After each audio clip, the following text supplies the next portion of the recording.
Today, I'm covering the housing market conditions in the Southwest. This includes the state of New Mexico, Arizona, Colorado, Utah, Nevada, and California. We'll have a look at home value trends, the median days a home sits on the market before going under contract, and the percentage of sellers selling for under list price. It's getting ugly out there for home sellers. Hi, I'm Todd Sachs. I'm a real estate broker, educator, and housing market commentator. If you love staying informed about what's going on in the real estate market, please subscribe to my channel. Zillow published a home value and sales forecast report on July 21st with 3 key takeaways about the housing market.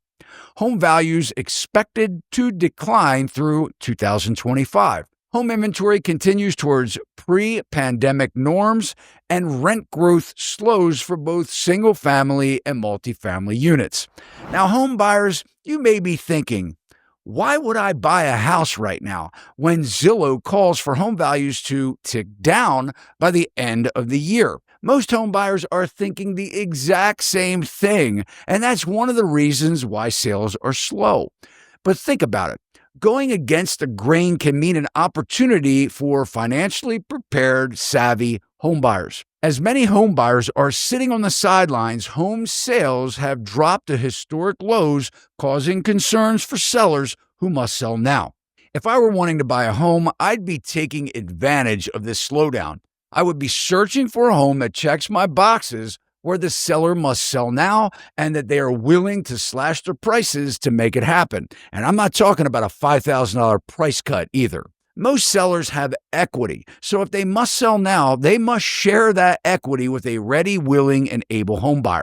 According to an article that Bankrate.com published in July, the average mortgage-holding homeowner has approximately $302,000 in equity, and that's according to property data analyst Totality. So research historic data when looking for a home online and know what you want so that you can identify a house that checks your boxes, and find a real estate agent who's willing to write lowball offers. Many agents consider this a waste of time, but in this slow housing market, I don't think it is. And for those looking to save potentially thousands of dollars on buyer agent commissions, you may consider representing yourself buying a home.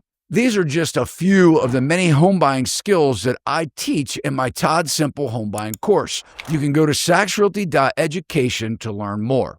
All right, so let's check out what's happening in the housing market in New Mexico. And we're looking at the macro level. We're not boiling it down for the purpose of this video into specific cities, regions, or subdivisions. But when we're looking at the macro outlook, it will tell us a few things, whether prices overall are going up or going down. And we're using Zillow to do this because collectively, they're probably one of the best sources, whether you like them or not, to research this type of data, because they are aggregating data from every MLS in the United States. So here it says that New Mexico housing market in a 1-year trend has gone up 2%. Now, don't get excited. That doesn't even keep up with inflation. A couple important things to look at here is that the average home value is $315,386 according to Zillow. And by the way, that is lower, much lower than the median home price in America. A couple metrics we're going to look at, and like I said, we're looking at backward-looking data here. That's why you're seeing June and May and these dates. But the important metric here is 56.6% of sellers actually took less than what they were asking for the home, and it took 17 median days to pending. Now, looking at this chart, we're on a max view, and we could see that the obvious. In 2020, home prices in New Mexico shot straight up.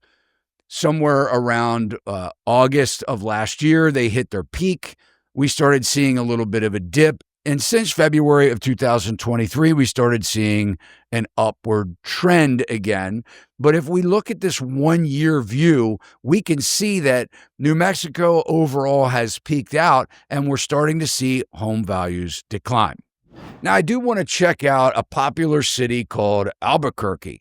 And here Zillow says that home values have increased 2.3% in the last year. And as we dive into the data, it takes less days on the market, 10 days to get a home to pending status. and 48.9% of sales are happening under list price.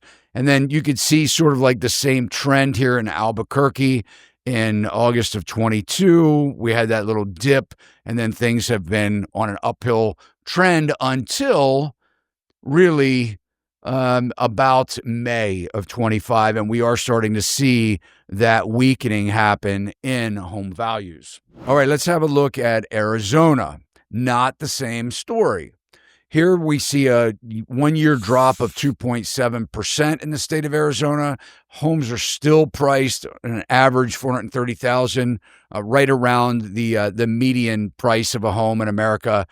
But as we scroll down, you can see 60% of the sales under list price, 34 days to pending. And then you could pretty much see that somewhere around July, August of 22, we saw that same downhill trajectory. It tried to rebound a little bit here in May of 24, almost a year ago. And then really Arizona has been struggling ever since. You can really see these home values are dropping.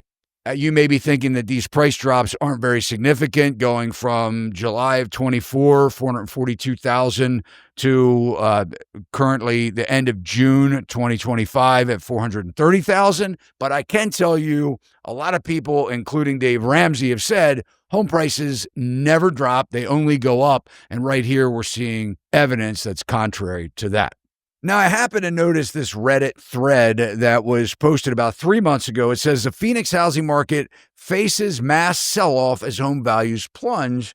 And this one Reddit user replied, live in Phoenix and confirm so many houses sitting for sale for 6+ months because they want astronomical prices for them. Literally seen people asking $650,000 K plus for 3-bedroom average size houses. Also, a huge stock of people trying to rent homes out that sit for months and months on end, and their solution is to raise the rent.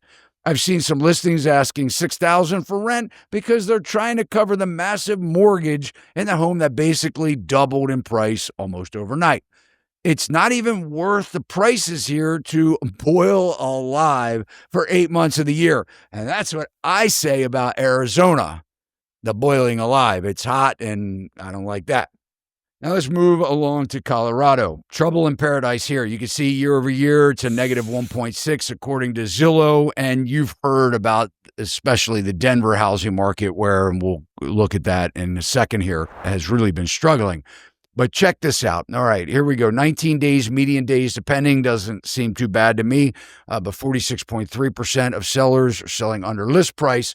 But again, looking at this somewhere in 22, which I say was the peak of this housing bubble, we can see that here, a downhill slide ever since. And then looking at the 1-year view, boy, I tell you, after the beginning of this year in January, you can see values are really plummeting.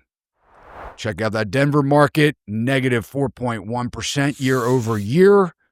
And then again, consistently about 20 days, median days depending, 45.8% of sales under list price.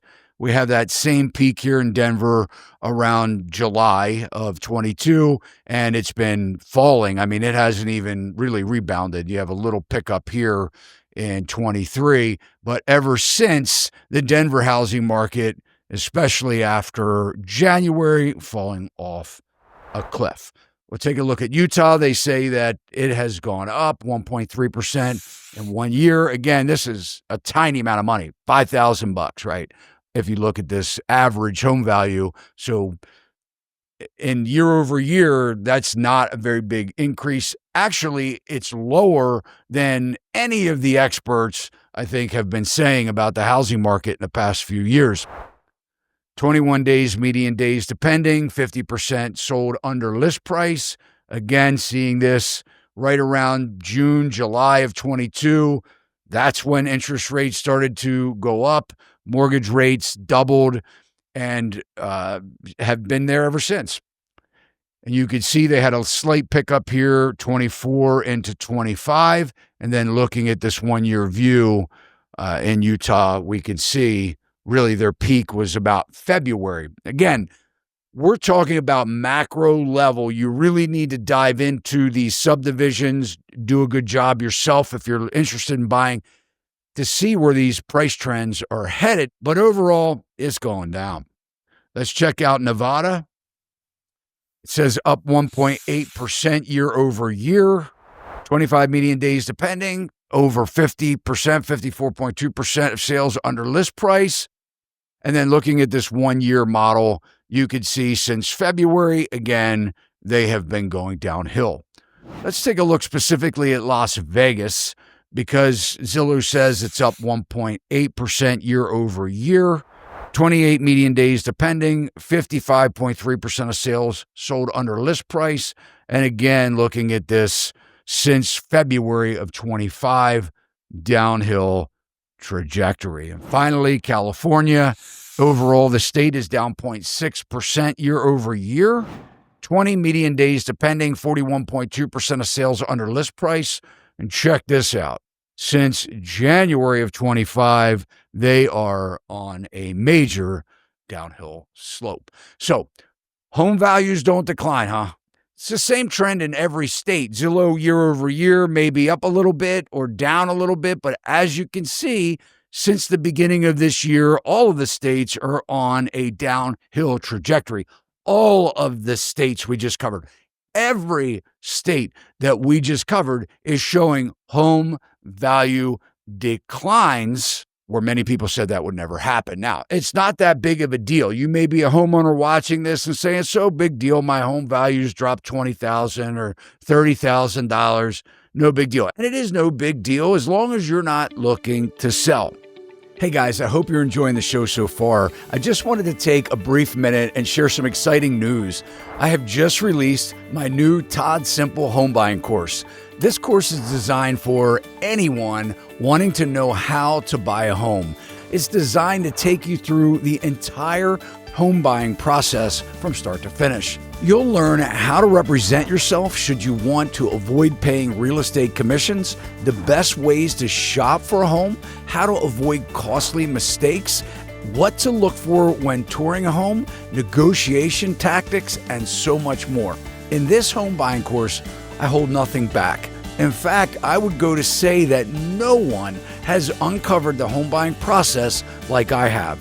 I've even made a way for you to gift this course to your family and friends. Visit saxrealty.education. The link is also pinned in the comments below.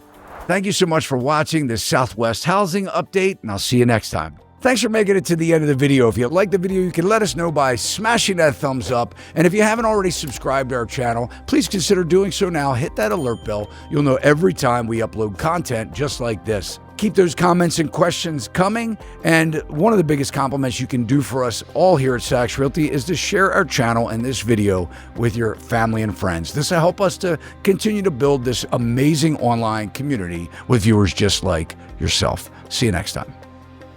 Sachs Realty, Maryland broker number 607720, office number 443-318-4514, equal housing opportunity.